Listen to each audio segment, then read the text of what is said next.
Hey, how you doing? It's Clayton here from howtodrawcomics.net and welcome to today's demonstration. In this video, I'm going to be walking you through the time-lapse recording for a digital illustration I painted up of Poison Ivy a year or so ago. So to start off with, we're here in Photoshop and I've opened up a brand new document set to an A3 resolution, perfect printing size for a poster. You can see that I've already got a rough draft sketched down onto the canvas for Poison Ivy's pose, proportions, and the general composition I want her to be framed in. The looseness of these lightly drawn lines helps to capture a certain level of energy and flow within the gesture. This is important because it helps to avoid a pose that seems contrived, instead making it appear more natural. It creates a sense of movement and energy, as if the character has life to it rather than just being a stiff, lifeless mannequin. Whenever I'm establishing the pose for a character, I really try to express who they are through the way in which they move and hold themselves. Nonverbal communication is important, especially in comics, since it's predominantly a visual medium and body language can play a powerful role here. Most of us are familiar with Poison Ivy, the seductive villainess from the Batman series, who ensnares her opponents with an intoxicating allure impossible to resist. Of course, she also holds dominion over nature's plant life, controlling vines as if they were boa constrictors to capture, restrain, and crush her victims. So I want to try and convey some of those iconic characteristics in the pose I picked for her. She's leaning back, leg up, elbow on knee, at a relaxed, carefree rest. There's nothing threatening in her demeanor whatsoever, and as I build up her anatomy and place in the facial features, I'll use those elements to further enhance the entrancing attraction Poison Ivy is so well known for invoking. At this point, I'm beginning to sculpt out her anatomy based on the basic pose I've already blocked out. Although I'm keeping the underlying muscle groups in mind, my main concern is in capturing a compelling shape for the arms, body, and legs. In fact, I almost try to exaggerate the anatomy, making it stylized to give it more of a visual impact. So I'm thinking about where the curves and angles along each contour are going to occur, keeping the outline sharp and energetic.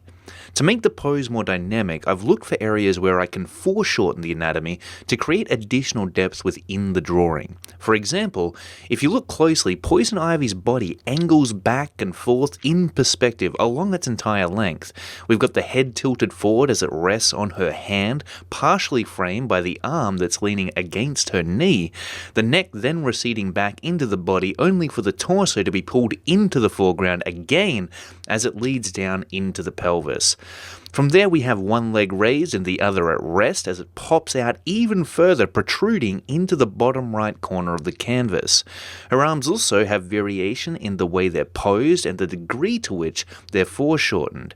This is really the key to making the poses of your characters look interesting. Try to avoid having them appear uniform, testing out the positioning of each limb and the body as a whole, especially in the prototyping stages of the drawing. I've taken down the opacity of the sketch layer to 41% and created a new layer above it for the design phase of the illustration. This is where the facial features and the hairstyle are roughly drawn in, as well as her costuming. Her anatomy will also be further refined in this step. Poison Ivy's facial expression is another key contributor to conveying her personality and mood to the audience. You can see her sultry eyes arched by thin, angled eyebrows and her puckered full lips framing a confident smirk. Her features coming together to help Ivy exude a dangerous attraction. We really want to let the viewer in on who this character is, so every element should say something about her. It doesn't just stop at her provocative pose and facial expression either. Even her hair is styled and outfit designed in a way that lends to her lustful qualities. So now that the design is roughed in for the most part, I'm going back over the outside contours of her anatomy and articulating the shape. I'm really looking to get the correct amount of thickness within her forms, particularly around the upper thighs and lower legs. Her arms are also polished up to reflect the shape I'm looking for there as well. She should look muscular and strong, but not so much so that she loses her feminine allure, because of course that's a key characteristic we want to preserve when it comes to Poison Ivy. You can see how the line work, although not 100% final, has a sharp but streamlined fluidity to it. This helps to stave off any stiffening of the character as we take her further toward completion. We really want to try to preserve the natural gesture of her pose, the soul of the drawing if you will, to ensure that when the piece is complete, it's got some life to it.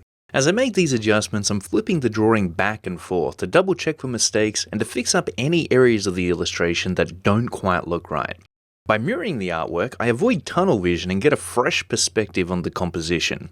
With the drawing done, it's time to move on to the colouring stage, and to set the mood for the piece, I've filled the background layer with a dark, desaturated green, adding in some slight hue variation and textures above that using a custom brush. What I'm attempting to do here is to set the stage for the foliage-filled background I intend to drop in behind Poison Ivy later on in the piece. For now though, just so I don't become distracted from the main subject, I'm going to hide this layer and set up a new layer group that'll house the local base colours for Poison Ivy. Each section of the character has been delegated to 3 specific layers for her hair, skin, and outfit. Starting with the skin, I picked a very diluted blue-green and begun filling in the exposed areas of her body using a flat, hard-edged, completely opaque brush. Since these are the local colours for the character, there should be no tonal variation whatsoever. That's why this stage is often referred to as flatting, because the colours being laid down don't vary in lightness or darkness, they're simply a neutral mid-tone. As for her costume, I've chosen a hue that's a touch richer and deeper than her skin and value, but still remains on the same spectrum. What's important at this stage is that all the colours are complementary and sit together well. In all honesty, a lot of the time you can use your own eye to tell whether or not the colours you picked are going to create an aesthetically pleasing palette to work with. So you'll notice that the warm coloured hair I've chosen, even though it's essentially the stark opposite to the green hues we've laid down thus far, is a direct complement to them. What you want to avoid are colours that vary dramatically in terms of vibrancy, brightness, and contrast. For example, if her hair was a bright, saturated orange instead of the muted dark amber we've gone with here, chances are it'd create a visual inconsistency in the palette already established. Now that the flats are done for Ivy, I've returned my attention to the background, where using an assortment of custom texture brushes and multiple layers, I've begun building an abstract version of the organic environment that'll be surrounding her. In my mind, I imagine her sitting on a bed of foliage, trees and forestry surrounding her.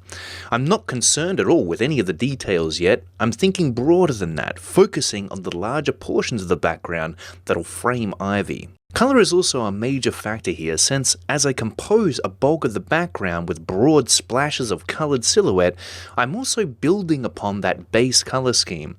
To help enrich this combination of hues, I blended in some warmer reds, oranges and yellows, using a variety of overlays. Now there's almost a toxic feel to the colours that we're working with, yet at the same time the combination maintains its appeal. It's almost as if the environment has been exposed to some kind of radioactive agent. Now I've switched back to my palette knife brush and I'm creating new layers above the flats for the base shadow and highlight pass.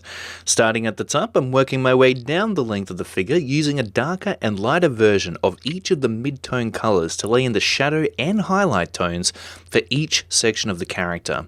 Again, I'm still working broadly and focusing on 2 primary considerations: light direction and form.